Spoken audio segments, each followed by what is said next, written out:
This is my moment with you to ask you about overcoming challenges.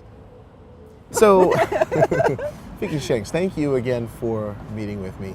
It's been my privilege, thank you. And I feel like I met a new friend. Oh yeah, and it's just, please. But I want to know something. You have gone through a lot in your life. Yeah. And I want you to just share what you've learned, maybe share a little about what you've gone through and what you've learned about overcoming challenges, because you've gone through a lot. It's not down to one thing. It's absolutely not down to one thing. Yeah, I have been through a lot of challenges. I was sexually abused as a kid. My mother died when I was 16. I was bullied at school. My school days were horrific from start to finish. I had a mental breakdown when I was 19. My dad lied to me about the parentage of my brothers, and that all caused all sorts of issues. And then my husband committed suicide, and I had 7 children. The 7 children, most of them were autistic, dyslexic, 2 have cerebral palsy as well. One's been in hospital and care for the last 4 years with anorexia and borderline personality disorder and all kinds of other things, just to name but a few. Yeah. And if you take them all as individual instances, then the sexual abuse was kind of normal in those days, and you didn't talk about it. So that's something I just pushed to one side and got on with it because I had no choice. My mother dying when I was very young still hurts now because she's never met my children, and I've not had my mother growing up, and the number of times, even now the number of times I think, oh, I wish my mum was here and I could just ask her what to do. So I've had to kind of learn everything as I've gone along without a woman in my life to ask. And I have a very, very small, limited family. I don't really have any family of my own. So I've got an elderly uncle in Manchester who's nearly 90, and a brother who lives in care in Cambridge who's severely autistic. And that's it, that's the extent of it. So I was very much on my own.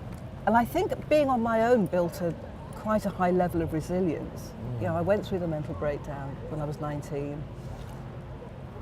And I kind of had a choice at that point. It was either stop everything now and take my own life. And I was in that place. Or it was decide I was going to find a way to continue and make life better in the future. And fortunately, I arrived at the place where I thought, no, I can make life better in the future. But still experiencing periods of depression and mental health. And then I met Paul, and I was very happy, although we had a very volatile relationship right from very early on.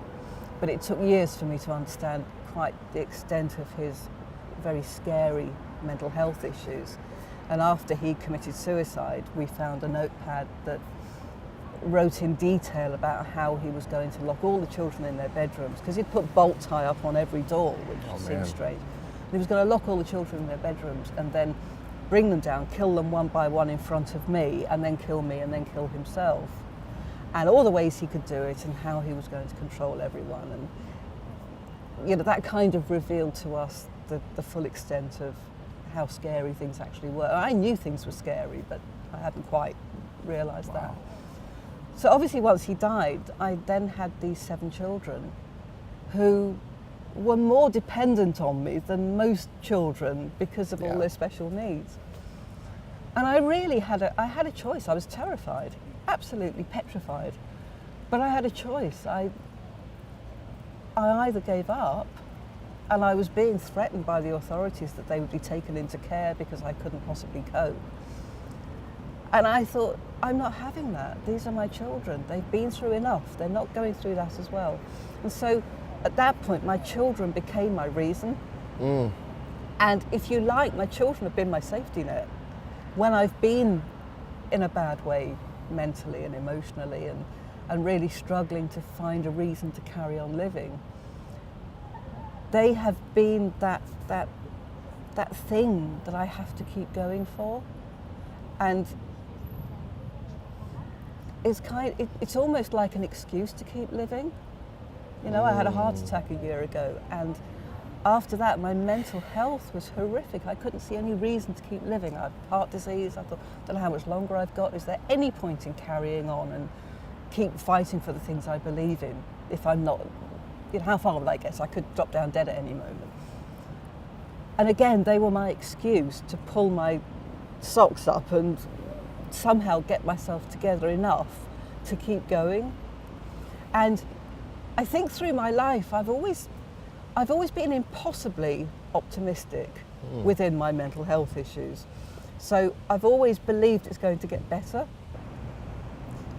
And I suppose where I've arrived at now is that because I've experienced so much, I can understand so many people and I can empathise with so many people. And if I can do that, then maybe I can help a lot of people.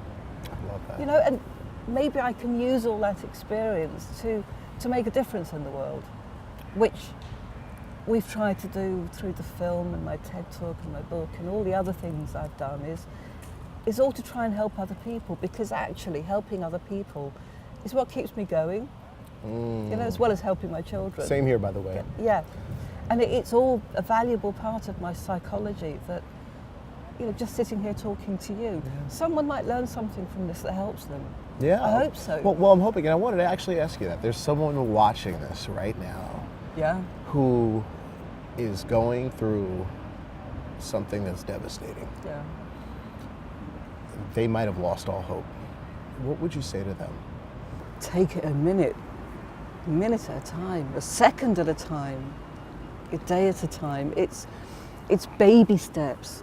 Reach out to someone, whether it's your GP or whether it's your pastor, whether anybody that you can reach out to who can just make you feel as though you're wrapped in some kind of safety net, just for the time being while you need it, because we need that. When we're in that place, we need to feel enveloped in a blanket that's just holding us tight and making us feel safe.